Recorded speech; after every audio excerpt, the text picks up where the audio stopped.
मैं कुलदीप पांडे विधि higher education परिवार में आपका स्वागत एवं अभिनंदन करता हूँ। आज का ये हमारा 6वां लेक्चर कल के ही टॉपिक पे बेस रहेगा। कल का टॉपिक था हमारा शिक्षा के क्षेत्र, शिक्षा के क्षेत्र या शिक्षा के विषय क्षेत्र। इसमें हमने आपको बताया था scope of education, scope of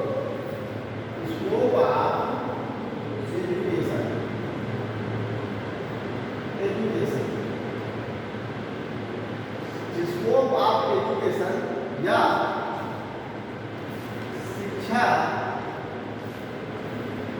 के विषय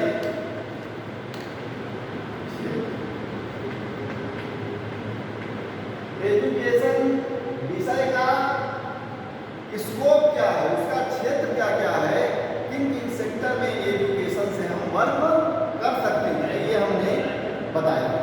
उसमें हमने आप लोगों को पांच टॉपिक 5 पॉइंट लिखाए। कौन कौन से 5 पॉइंट लिखाए थे, ध्यान से देखिएगा। ये तो आप लोगों को पता ही होगा, कल की हेडिंग है, आज की हेडिंग है बेटा।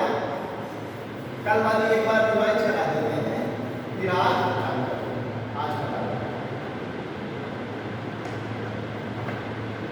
कल की हेडिंग पहली थी बेटा शिक्षा दर्शन। क्या था? शिक्षा दर्शन। इसको हमने समझाया था। दूसरा समझाया था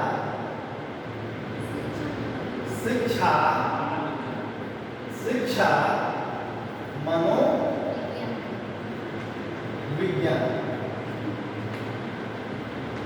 शिक्षा मनोविज्ञान दूसरा टॉपिक हमने बताया था, शिक्षा मनोविज्ञान। तीसरा बताया था शैक्षिक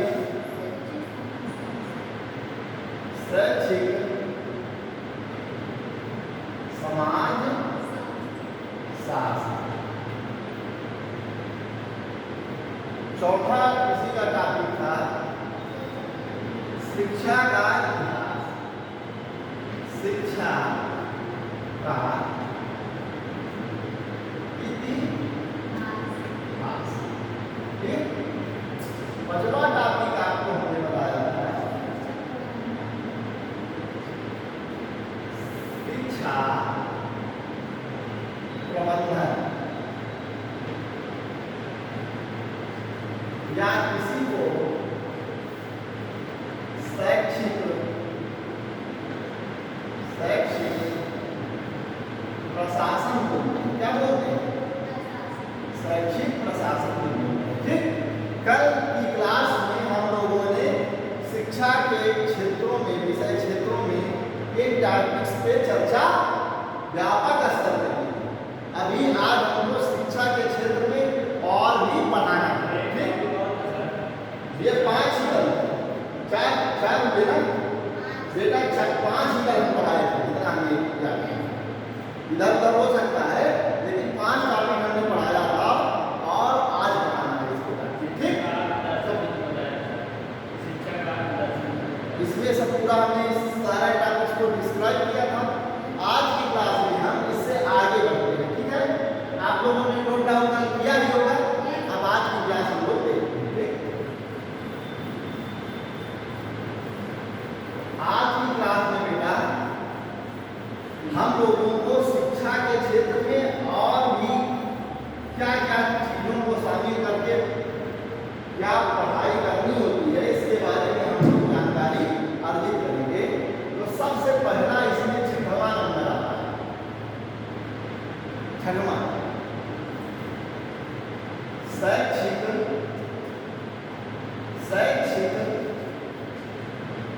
निर्देशन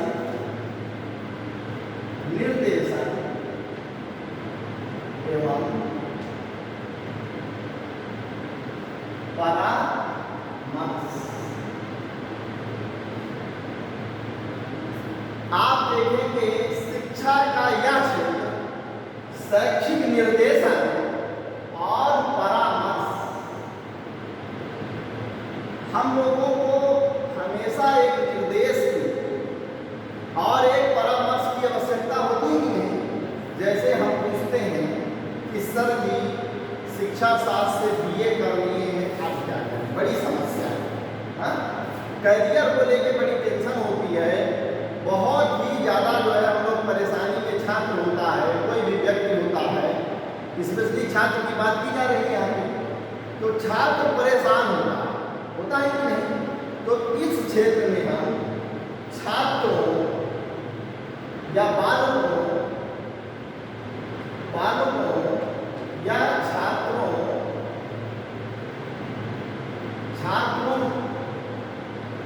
की समस्याओं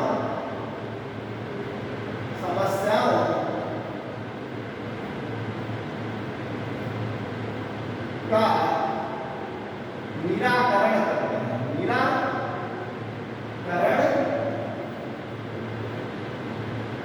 करते हैं।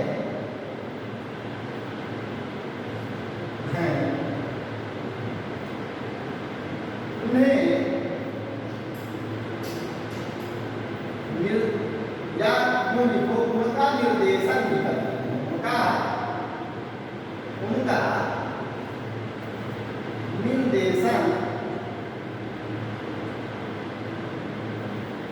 उनका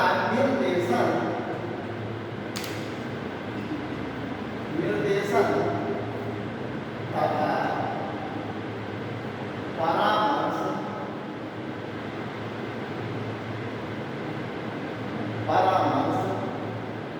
देते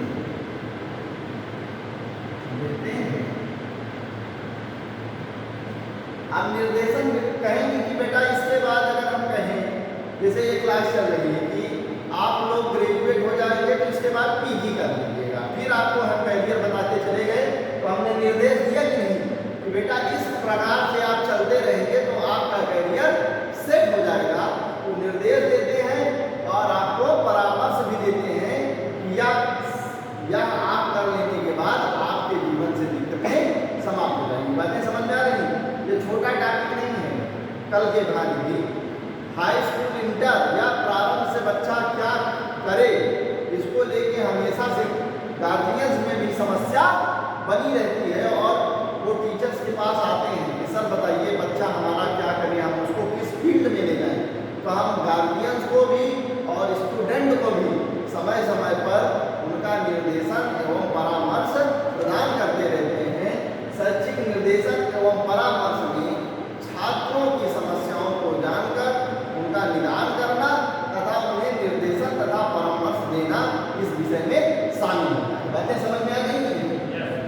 जैसे आप अभी पास आउट होंगे तब आपको समझ में आएगा कि सबसे बड़ा टास्क होता है कि हम जीवन में क्या करें। इसको लेके हमारे मन में भविष्य को लेके बड़ा उठा पटक की स्थिति होती है कि क्या किया जाए, बड़ा हमारा असमंजस होता है। तब हम अपने बड़े लोगों से या अपने टीचर्स के पास जाते हैं और उनसे जानकारी लेते हैं कि सर हमने ये कर लिया है, इसके आगे क्या करनी। तो शिक्षा निर्देशन तथा परामर्श क्षेत्र के अंतर्गत, शिक्षा के इस क्षेत्र के अंतर्गत हम अपने कैरियर को लेकर, अपनी समस्याओं को लेकर टीचर के पास जाते हैं। बातें समझ में आ गई?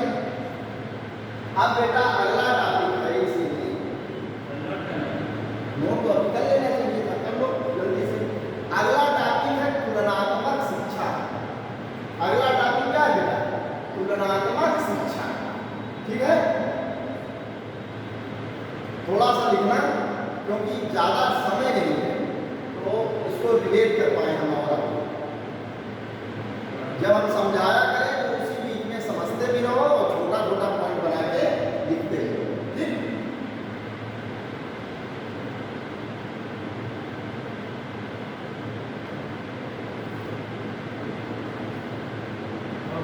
हो गया। अगला बेटा टॉपिक है 7वां नंबर, देखना ध्यान से। 7वां नंबर है तुलनात्मक शिक्षा। क्या है? 7वें टॉपिक का नाम है तुलनात्मक शिक्षा। तुलनात्मक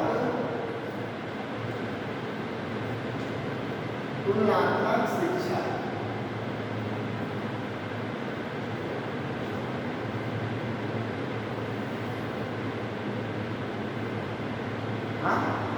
तुलनात्मक शिक्षा के बारे में समझें। तुलना तुलना किस लिए की जाती है? गंदा बनने के लिए। सुबह से उठते हैं तो मम्मी पापा लोग, गांव समाज, सब लोग हम लोगों की तुलना एक दूसरे बच्चे से करना मिलेगा। अरे देख लो उसका बच्चा तो सुबह 4 बजे लग जाता है, बिल्कुल फर्स्ट क्लास कार्य करता है और तुम सारा दिन सोते रहते हो। तो सेम शिक्षा के इस क्षेत्र में हम राष्ट्रीय स्तर, राज्य स्तर और अंतर्राष्ट्रीय स्तर, सारे स्तर पर, अंतर्राष्ट्रीय स्तर जैसे अमेरिका, जापान, ब्रिटेन, फ्रांस आदि देशों में शिक्षा की कैसी व्यवस्थाएं चल रही हैं और हमारे देश में कैसी व्यवस्था चल रही है शिक्षा को लेकर, हाँ, इसमें परिवर्तन लाया जाता है कि नहीं? अगर हम तुलनात्मक शिक्षा का अध्ययन न करें तो हम लोग मंडूक हो जाए। समय के साथ हम लोगों को अपडेट होना पड़ता है कि और समाज में क्या चल रहा है, दूसरे देशों में क्या चल रहा है। तो शिक्षा के इस क्षेत्र के अंतर्गत हम विभिन्न देशों में चल रही शिक्षाओं से अपने देश की शिक्षा की तुलना करते हैं तथा हमारे समाज और हमारे छात्रों के लिए जो उपयोगी होता है उस प्रकार की शिक्षा का समावेश हम अपने पाठ्यक्रम में करते हैं। ठीक, लिखना शिक्षा के इस क्षेत्र में लिखते रहना। ठीक, शिक्षा के इस क्षेत्र में, इस क्षेत्र में, शिक्षा के इस क्षेत्र में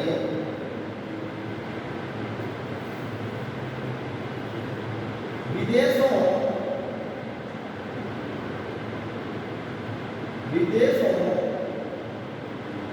की शिक्षा, विदेशों की शिक्षा की तुलना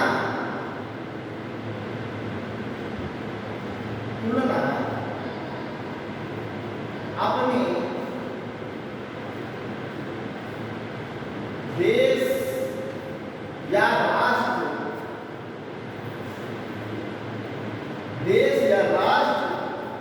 की शिक्षा से करते हैं। देश या राष्ट्र की शिक्षा से करते हैं। अपने देश और राष्ट्र की शिक्षा से करते हैं तथा जो उचित होता है उसे अपनी शिक्षा में अपनाते हैं तथा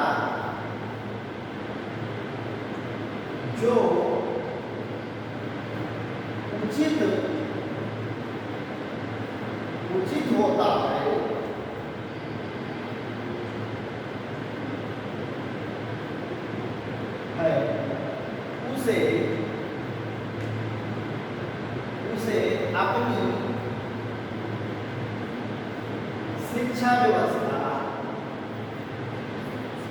शिक्षा व्यवस्था में सम्मिलित भी करते हैं।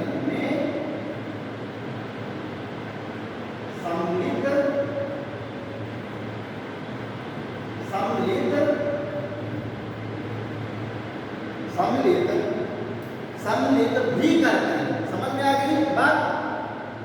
अगर आस पास पड़ोस समाज देश राष्ट्र सब जगह शिक्षा को तुलनात्मक रूप से अध्ययन करते हैं, तुलना करने के बाद उचित और अनुचित पाठ्यक्रम जो समाज के अनुकूल हो उसको अपनी शिक्षा में शामिल भी किया है। तो तुलनात्मक शिक्षा का मतलब समझ गए कि नहीं? या सतमा नंबर टाइप सतमा, ठीक, तुलनात्मक शिक्षा। 8वां नंबर टॉपिक है बेटा शैक्षिक मापन तथा मूल्यांकन या शैक्षिक मापन एवं मूल्यांकन। शैक्षिक मापन आप लोग डाल दीजिए, तब तक हम ये पेज कर देते हैं और फिर बताते हैं। शैक्षिक मापन तथा मूल्यांकन 8वां नंबर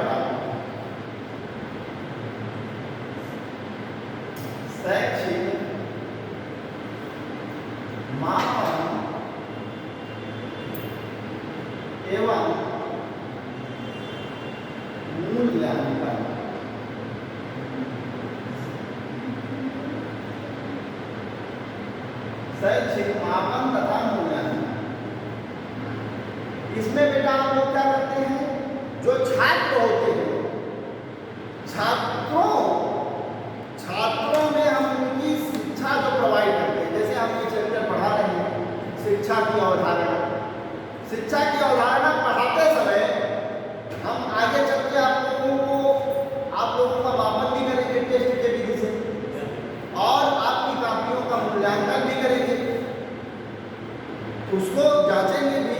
तो इस क्षेत्र में हम क्या करते हैं कि छात्रों को विभिन्न स्तर पर जो शिक्षा प्रदान की जाती है उसका मापन तथा मूल्यांकन किया जाता है कि बच्चा कितना सीखा। टीचर हो आप और मापन मूल्यांकन नहीं कर पाओगे तो अच्छे टीचर नहीं कहलाओगे। स्टूडेंट को पढ़ने में बहुत अच्छे हो, पेपर आ गया और उसमें अच्छा प्रदर्शन नहीं कर पा रहे हो, तब फिर आपको इसमें सुधार की जरूरत है। पढ़ा हम किस लिए रहे, क्योंकि यह जो है व्यवसायिक जो शिक्षा है हम लोगों की जीविकोपार्जन वाली शिक्षा है, वो इसको आप लोग भली भांति समझ सकें और जब उसका टेस्ट लिया जाए तो उसमें आप लोग उसका अच्छे से मापदंड पर खड़े उठे और आपका मूल्यांकन बढ़िया हो। इसमें क्या करते हैं, शैक्षिक मापन और मूल्यांकन में छात्रों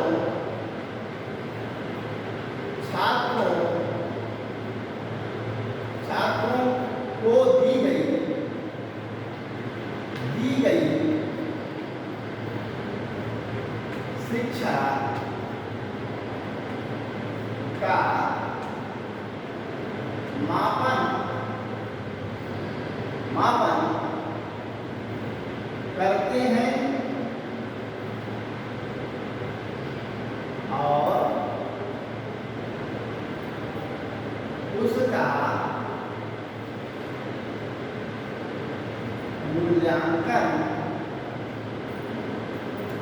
मूल्यांकन भी किया जाता है।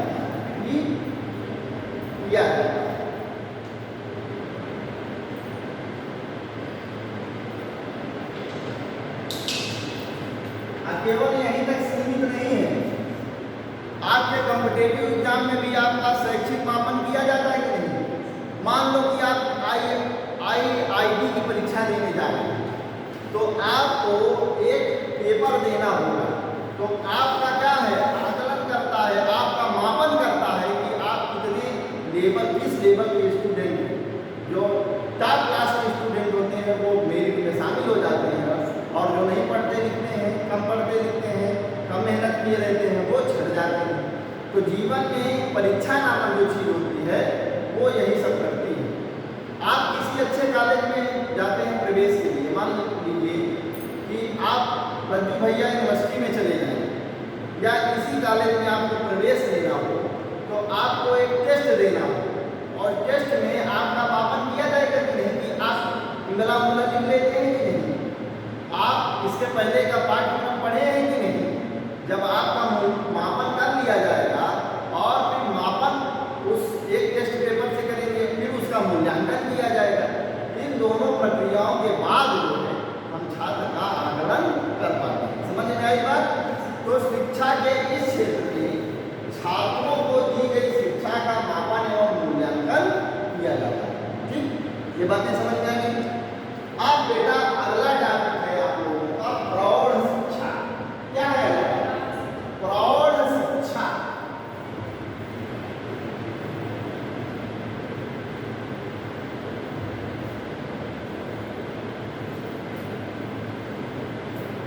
अगला टॉपिक क्या है बेटा, प्रौढ़ शिक्षा। ये 9वां नंबर है, 9वां नंबर है प्रौढ़ शिक्षा।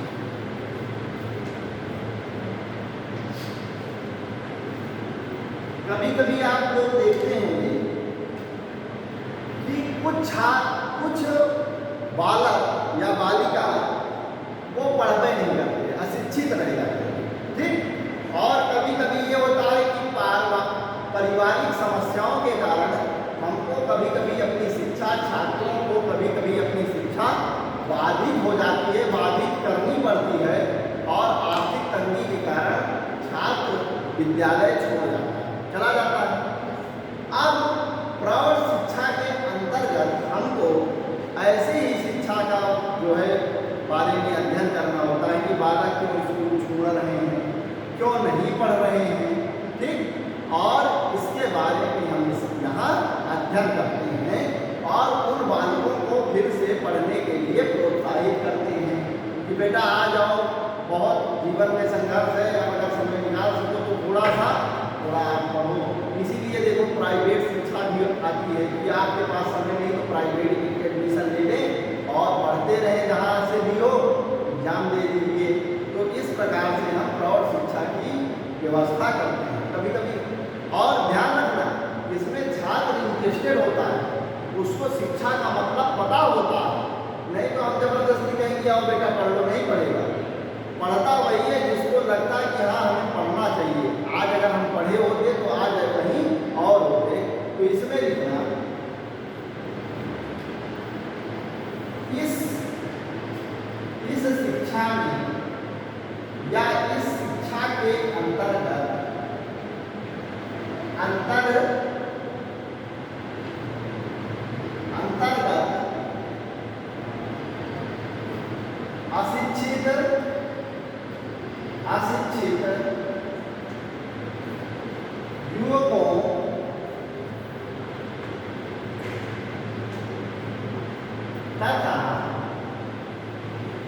अशिक्षित युवकों तथा किसी कारणवश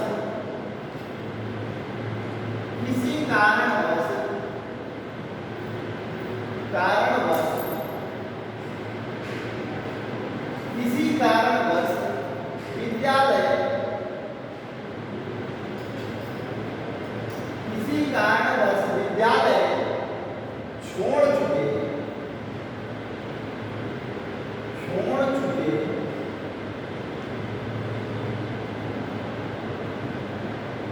छात्रों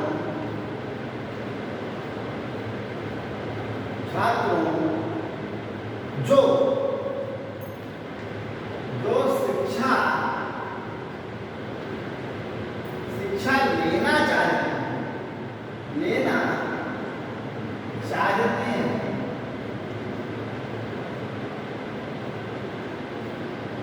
का अध्ययन किया जाता है, का अध्ययन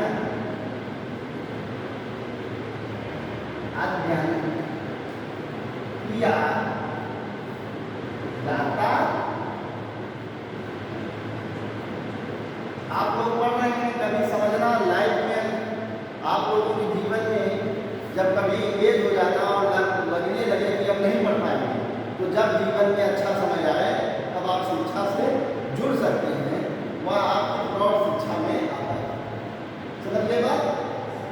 तो यह एक व्यापक क्षेत्र है जिसमें प्रौढ़ जो शिक्षा से दूर हो चुके हैं और उन्हें लगता है कि अब पढ़ना चाहिए, तो उनके लिए शिक्षा की व्यवस्था की जाती है। यह टॉपिक अभी तक आप लोगों को समझ में आया कि नहीं आया? आज के टॉपिक में हमने पहला 6वें नंबर की हेडिंग क्या बताई? शैक्षिक निर्देशन तथा परामर्श। शैक्षिक निर्देशन तथा परामर्श बताया। फिर 7वें नंबर का टॉपिक क्या बताया? तुलनात्मक शिक्षा। 7वां क्या बताया? तुलनात्मक शिक्षा, कि किस प्रकार से हम विभिन्न देशों की शिक्षा से प्रभावित होकर और विश्व के अन्य देश भी हमसे प्रभावित होकर हमारा सिस्टम ले जाते हैं बाहर। तुलनात्मक शिक्षा किस प्रकार हम लोग एक दूसरे राष्ट्र के सहयोग से प्राप्त करते हैं। समझ में आ रही बात? फिर 8वां टॉपिक अपने आप को क्या बताया था? शैक्षिक मापन तथा मूल्यांकन। इसमें हमने बताया था कि हम छात्रों का क्या करते हैं, उनका मापन एवं मूल्यांकन करके शिक्षा के इस क्षेत्र में इन टॉपिक्स का अध्ययन किया जाता है। ठीक। और अभी 9वां नंबर टॉपिक हमने आपको बताया प्रौढ़ शिक्षा या शिक्षा शास्त्र के क्षेत्र स्कोप ऑफ एजुकेशन। तो प्रौढ़ शिक्षा के अंतर्गत उन छात्रों को पढ़ाया जाता है जो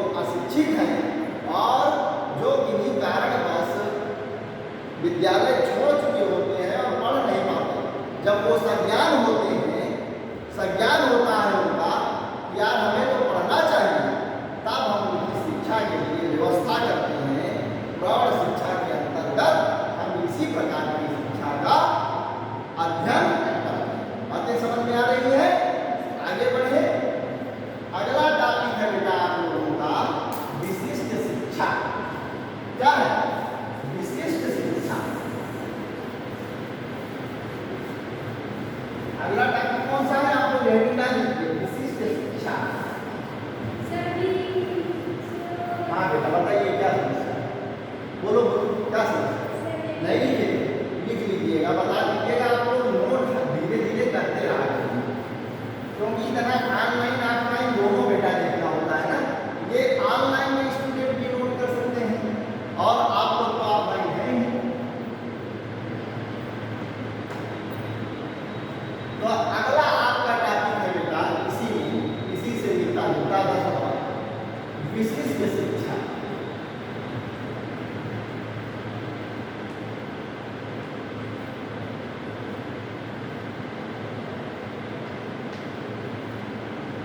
नाम से ही आपको स्पष्ट हो रहा होगा विशिष्ट शिक्षा क्या है।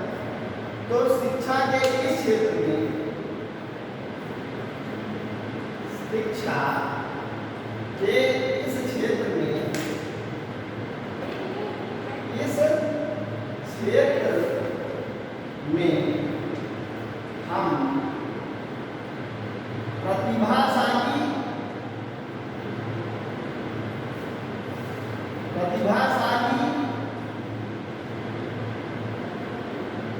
दिव्यांग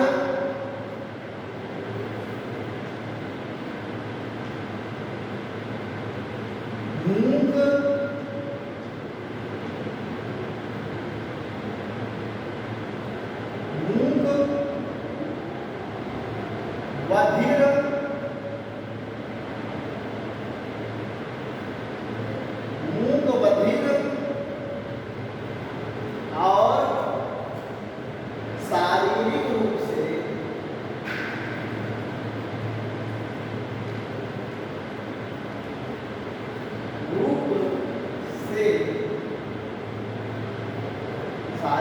शारीरिक रूप से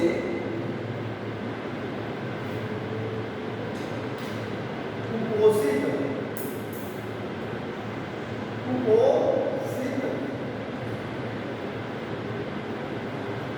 और कुपोषित और असामाजिक या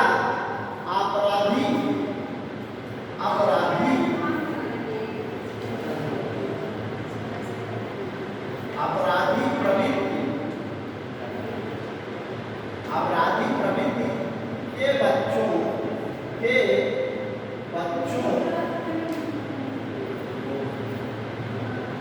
शिक्षा के इस क्षेत्र में हम प्रतिभाशाली, दिव्यांग, मूक, बधिर, शारीरिक रूप से कुपोषित, अपराधी प्रवृत्ति के बच्चों को शिक्षा प्रदान करते हैं।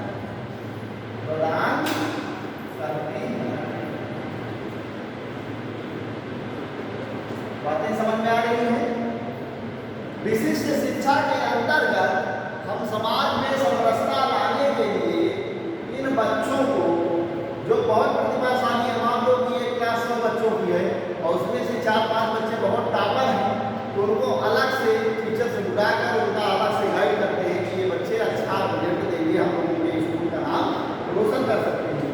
दिव्यांग बच्चों में हीन भावना ना हो, शारीरिक नहीं, किसी का हाथ कट गया है, किसी को पोलियो मार गया है, छत बिछत है और उनका जीवन जो ही देखो उनको डांटता और गाली से बात करता है, तो किसी लायक नहीं हो।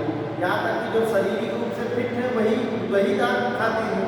तो दिव्यांग बच्चों की शिक्षा की व्यवस्था इस क्षेत्र में की जाती है। जो गूंगे लड़के हैं, जो बहरे हैं, सुन नहीं सकते हैं, जो दृष्टिबाधित हैं, दृष्टिबाधित भी लिख लेना, जो अंधे हैं, उनकी शिक्षा की व्यवस्था। अच्छा, आप देखते होंगे कि बचपन में ही कोई बालक आपराधिक प्रवृत्ति का हो जाता है, तो तो जब उसको जेल वोल भेज दिया जाता है तो वहाँ पे भी क्लासेज चलाई जाती है और बच्चों को सुधारने का प्रयास किया जाता है। विशिष्ट क्षेत्र में शिक्षा के विशिष्ट शिक्षा के अंतर्गत हम छात्रों को, इन कैटेगरी के छात्रों को पढ़ने का, उनको पढ़ाने का कार्य करते हैं तथा इस क्षेत्र से संबंधित जो शिक्षा का अध्ययन किया जाता है उसे विशिष्ट शिक्षा के अंतर्गत रखा जाता है। बातें समझ में आ गई आप लोगों को? इतना टॉपिक क्लियर है? इतना कर लेंगे, प्रश्न आएगा कि आप लोगों के एग्जाम में कि शिक्षा के क्षेत्र से आप क्या समझते हैं। एक संक्षिप्त की टिप्पणी लिखिए या दीर्घ में आ जाएगा तो आपसे कहेगा शिक्षा के क्षेत्र से आप क्या समझते हैं, एक निबंध या एक विस्तृत चर्चा कर लेंगे। तो यह आज आपके शिक्षा के अवधारणा नामक चैप्टर का या लास्ट टॉपिक था जिसे हमने समाप्त किया। नेक्स्ट टर्म पर हम लोग नई क्लास के साथ उपस्थित होंगे। तब तक के लिए आप लोग पढ़ते रहिए और व्यस्त रहिए।